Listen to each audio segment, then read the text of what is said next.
समय की धारा कभी रुकती नहीं, परंतु कुछ क्षण ऐसे होते हैं जो इतिहास की दिशा बदल देते हैं। हस्तिनापुर की शांत धरती पर एक राजा राज करता था।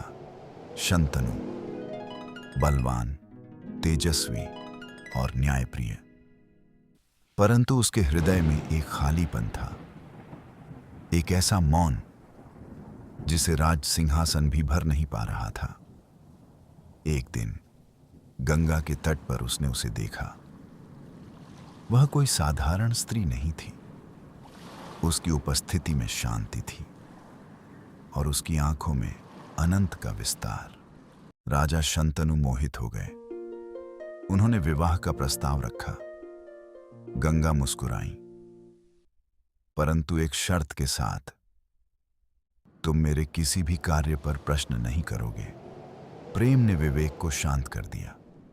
शर्त स्वीकार कर ली गई और हस्तिनापुर में एक नई रानी आई।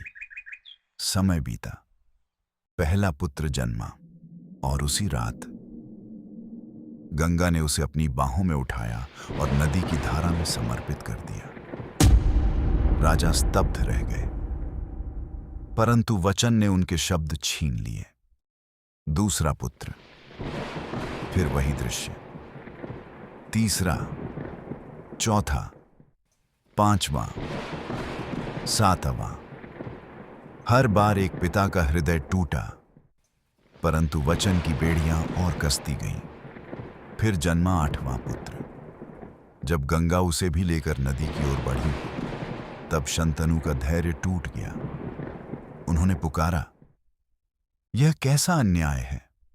वचन भंग हो चुका था। तब गंगा रुकी। उनकी आंखों में करुणा थी। उन्होंने सत्य बताया।